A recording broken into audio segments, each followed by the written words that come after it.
भैया कोई नया संविधान, हम संविधान विरोधी नहीं, हमारे पूर्वजों ने संविधान स्वीकार किया है। फिर भी तुम्हें खुजली चढ़े बेटा और तुम पूछोगे बाबा तुम क्या कर रहे? हम जब काबा नहीं जा रहे तो तुम बाबा के यहाँ क्यों आ रहे? सरकार कहती है बच्चे दो ही अच्छे पे, चच्चे के 30-30 बच्चे के। हम यही कहेंगे हिंदुओं अपनी जनसंख्या बढ़ाओ, घटाओ मत, इसलिए कम से कम 4 बच्चे। देखो हम नेताओं के बयान पर कोई जवाब देते नहीं, क्योंकि हमें नेता बनना नहीं है, पार्टी खड़ी नहीं करनी, हम किसी पार्टी के नहीं। भैया वो तुम जवाब दो, हम ना दे पाएंगे। हम तो इतना जानते हैं कि हिंदू हिंदुत्व के ऊपर कोई बोले, सनातन के लिए कोई बोले, उस पर हम जवाब देंगे, क्योंकि हमारा रास्ता ही अलग है। आई एम राजनेता नहीं, आई एम स्पिरिचुअल लीडर।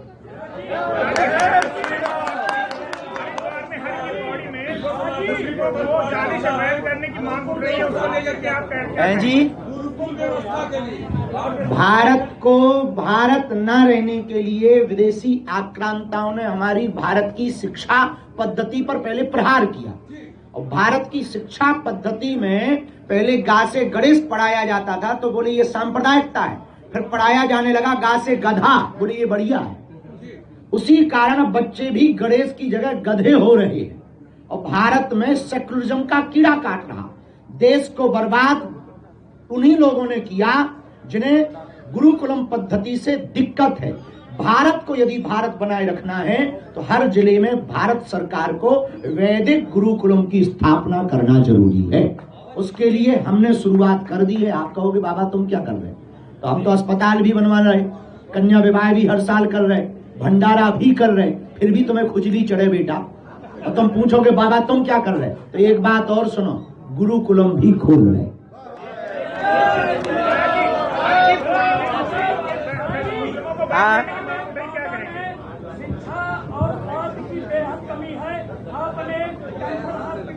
इतने बड़े आदमी हम नहीं हैं, चंदा जोड़ के अपनों काम चला रहे, नाम बड़े दर्शन छोटे हैं, भोकाल हैं, सो बनवागी को लोगों के दांत निपूरे फिर रहे हैं।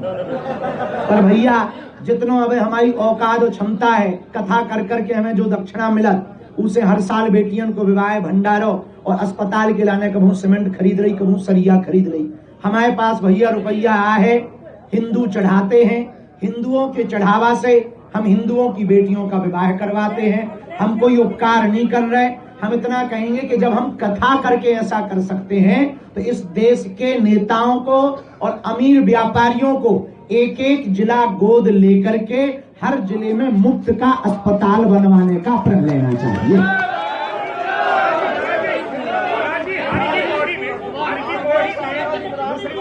बैन करने की मांग उठ रही है, इस पे आप क्या कहना चाहेंगे? हर की पौड़ी में मुस्लिमों को बैन करने की मांग उठ रही है। मेरे अंगने में तुम्हारा क्या काम? 100 की बात ये है भैया, यहाँ पर सनातनी परंपरा की कथा हो रही।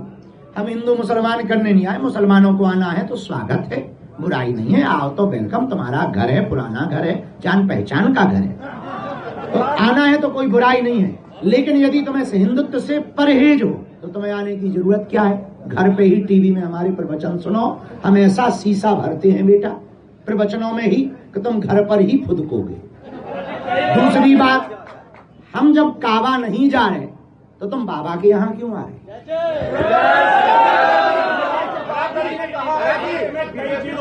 मंदिर के बाद स्कूल बढ़ रही है, कई जिले और कई तहसीलें तो बिल्कुल संपूर्ण हो गए। ऐसे में हिंदुओं के लिए बहुत बार हम इस पर बयान दे चुके हैं। सरकार कहती है बच्चे दो ही अच्छे पे, चच्चे के 30-30 बच्चे के।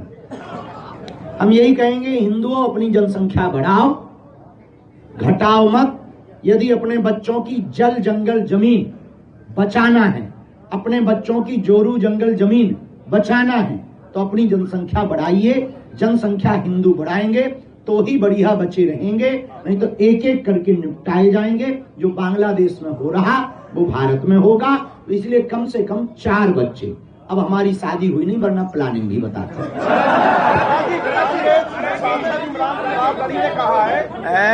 कांग्रेस के सांसद इमरान प्रताप उन्होंने कहा कि अब मुसलमानों से नफरत में आंधी बीजेपी।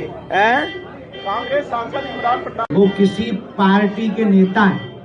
अरे जब पीपी बज रही भैया संभाल ले अपनी, ओ नकटा बंद कर ले टटरी के बारे। देखो वो भैया नेता है, हम नेताओं पे जवाब नहीं देते हैं। कोई धर्म की बात पूछो, हम काहे को बेफिजूली में आप हक ना पाए।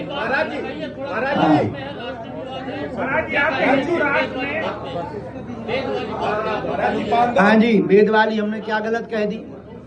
लोगों को राष्ट्रीय विवाद किस बात पे मचा? अगर हिंदू राष्ट्र बनता है तो क्या संविधान यही लागू रहेगा या धीरेन्द्र शास्त्री दोबारा कोई नया संविधान? भैया कोई नया संविधान, हम संविधान विरोधी नहीं, हमारे पूर्वजों ने संविधान स्वीकार किया है, यही संविधान रहेगा। संविधान में 1% भी परिवर्तन नहीं होगा। संविधान में संशोधन होता रहा, 136 बार से ज्यादा संशोधन हो चुका। एक आध दो संशोधन यदि होवे भी, सेकुलरिज्म वाला जरूर संशोधन होगा।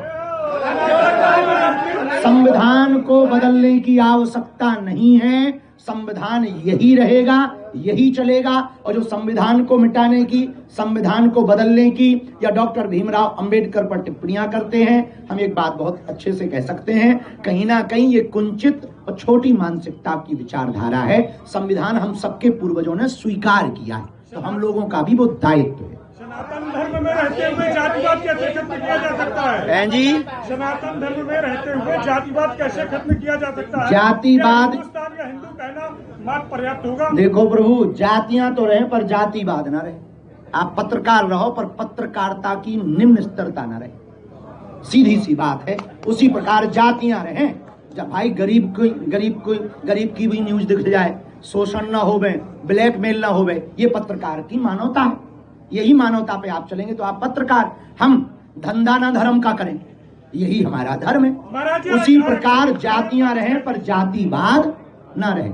एक अगली बात कहेंगे, वर्तमान में आध्यात्मिक जगहों पर बाबा कई रील और ट्रेंडिंग में हैं, उन पर हम यही कहेंगे, सभी हिंदुओं से, समस्त सनातनियों से प्रार्थना है, खासकर हमारे प्रति भी सोच समझकर अपना भरोसा, सोच समझकर अपनी श्रद्धा अर्पित करें, ताकि बाद में हिंदुओं को फिर से पछताना ना पड़े पीछे समय की तरह।